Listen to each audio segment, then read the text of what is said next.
one of the recently liberated Channel Islands, the first post-war Lieutenant Governor arrives to take office. He is Lieutenant General Sir Arthur Grasset, KBE, DSO, MC, a Canadian born in Toronto. Greeted by His Majesty's Attorney General and the Harbour Master, the arrival of the King's representative marks the commencement of a new era of peace and prosperity. The Guard of Honour drawn up to welcome him is from the 620th Regiment of Royal Artillery.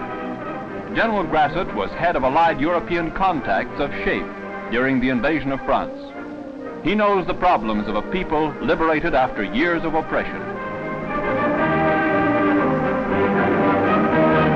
At the town chambers, the new governor is invested and then looks over the German defenses of the island, which was the first British territory to be liberated. The Canadian-born governor at his new home looks forward to a happy term of office.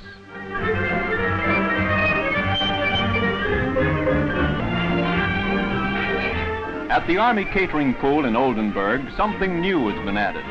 It is the ration of ice cream, which is available twice daily, all for free. The best little mixers in the world turn out 80 gallons of the smooth, satiny, soul-satisfying stuff every day.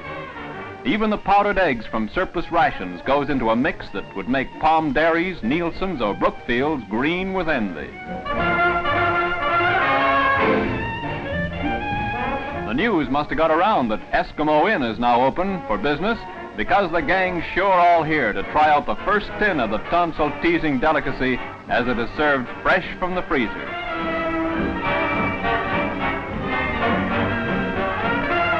Two is company, but three is never a crowd when there's plenty of succulent Sundays to go around.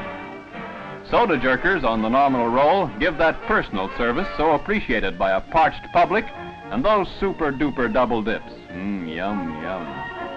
Just like the corner drugstore, there are plenty of ice-cold Cokes for half a mark apiece to wash it down. The tops, if only, soda dispensary in Oldenburg is certainly CAOF's Eskimo Inn.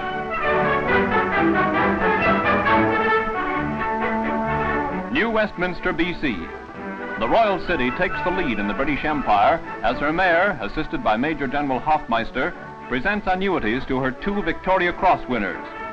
Raised from public subscription by the people of British Columbia, the grants will pay the warriors $100 a month from their 50th birthday. Major John Mahony and Private Smokey Smith thus receive the first award of its kind from the hands of a highly grateful province. Utrecht, Holland.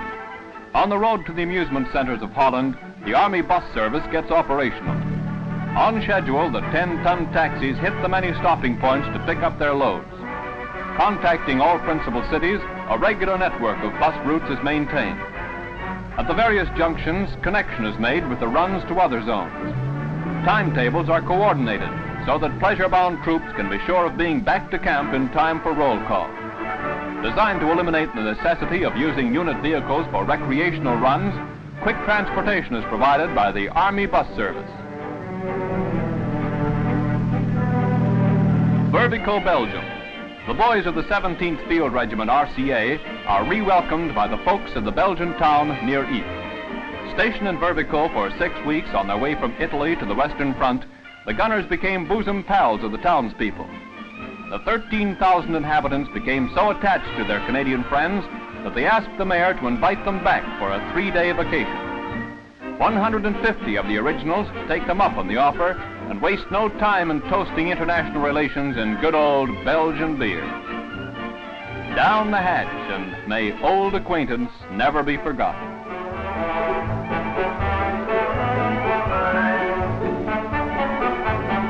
Cove, Surrey. Troops of the Royal Canadian Signals parade at what was the SIG's reinforcement unit. Major General Weeks presides at the unveiling of a cairn dedicated to the memory of signalmen killed in action. Beneath it lies the nominal roll of every soldier who ever passed through one CSRU.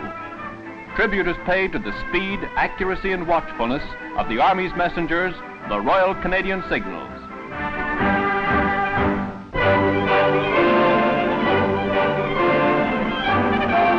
In Canada's northern forests, science combats nature in an attempt to eliminate the spruce budworm. Canadian wood, necessary for world reconstruction, is menaced by the action of a lowly worm. In northern Quebec forests, specimens of the parasite, which preys on spruce and balsam, are taken by field units of the Dominion and United States Entomological Services. Ways are sought by which the pests can be eliminated.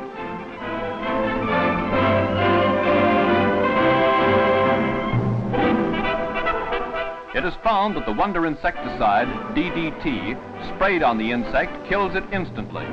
So wartime discovery finds a peacetime use in eliminating dangerous pests.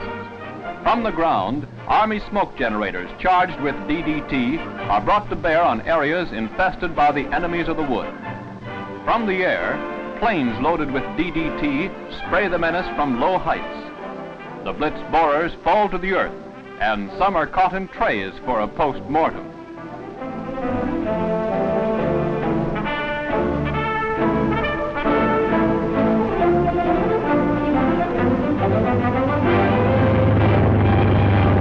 The application of an insecticide first used in the services to a civilian problem is saving Canada's timber for the home of tomorrow.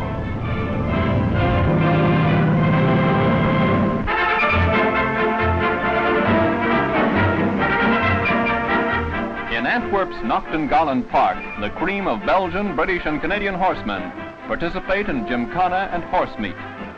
5,000 civilian and service spectators watch the sport of kings as their favorite riders take the hurdles.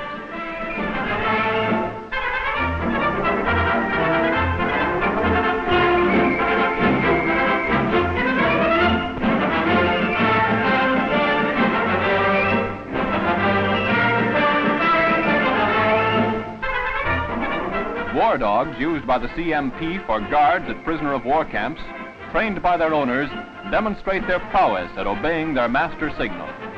A veteran of 3 years' service takes the hoops.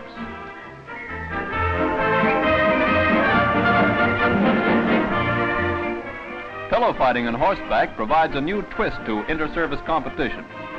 Contestants are invited members of the audience who jump at the chance of batting each other around.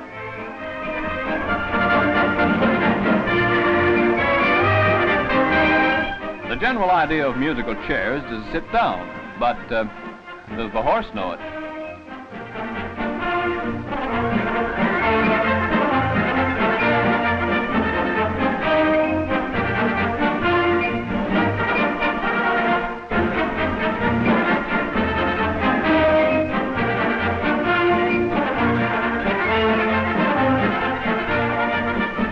Although it lasts 6 hours, there's never a dull moment in the Antwerp Horse Show.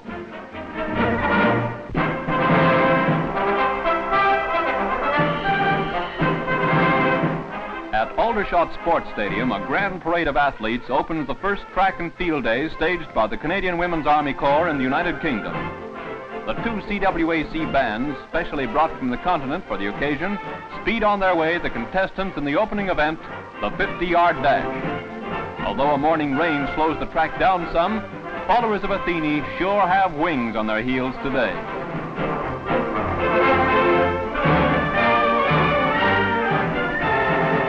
The lasses have been practicing the jumps for weeks. Their system is to hop the bus between queues on their way to work every morning.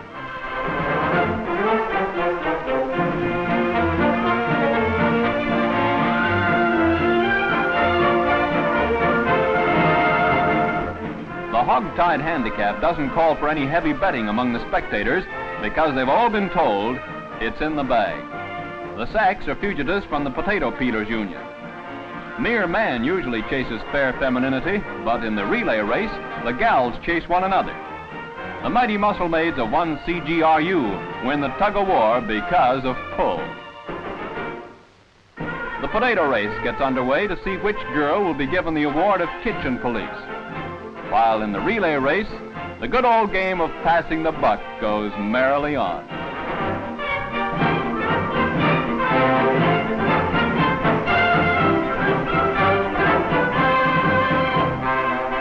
The day wouldn't be complete without a softball game in true sandlot style. The bench warmers watch Skinny at bat. Wow, it's a hit! And the referee calls safe on first. At the end of a perfect day, prizes are awarded to the winners of events. Doris Pee Wee Millard of Port Burwell takes individual honors, while Headquarters Canadian Reinforcement Unit takes the unit prize for top athletic performance in the CWAC sports meet.